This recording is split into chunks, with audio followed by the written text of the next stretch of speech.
አባ ጊዮርጊስ ከመቤታችን ጋር በምስጢር ያወራል፣ ይመሳጠራል።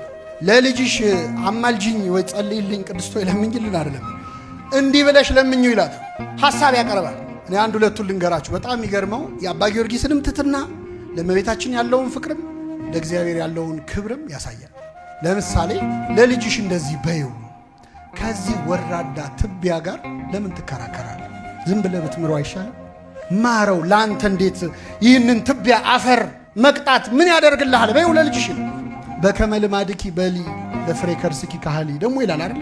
መልክአ ሕማማት ላይ በከመ ልማድኪ በሊ ለፍሬ ከርስኪ ካህሊ ኦ ሩህ ይተበቃሊ ማኅፀንሽ ፍሬ እንደዚህ በይው። አንተ ሩህሩህ የማትበቀል ወይ ሰዓሊ ስዕሉን ያጠፋል ወይ? ሰዓሊ ምኑን ስዕል አይደለ ወይ? በአርአያ በአምሳሌ ሳልከው የሰራው አንተ አይደለ ወይ? አሁን እንዴት ስዕል ላይ ትጨክናለህ? ሰዓሊ የተጠበበበት ላይ ስዕል ላይ ይጨክናል? አይጨክንም። ስለዚህ ሁሉን ቻይ ለሆነው ለልጅሽ እንደዚህ በይው።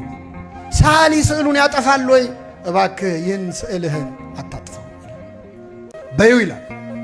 ልጅሽ በደሙ የዋጀኝን ልጅሽን እንዲህ በይው ለልጅሽ። ሰው እንዴት በውድ ዋጋ የገዛውን ነገር ይጥላል ብለሽ ንገሪው ለልጅሽ። በደሙ አይደለ የገዛኝ፣ ለእኔ አይደለ ደሙን ያፈሰሰው። ስለዚህ እንዴት ስጠፋ ዝም ይላል? እባክህ ማረው። እንዴት አትምረውም? በውድ ዋጋ የተገዛ ነገር እንዴት እንደማይጠቅም ነገር ይጣላል በይው ይላል አባ ጊዮርጊስ። በረከቱን ያሳድርብን።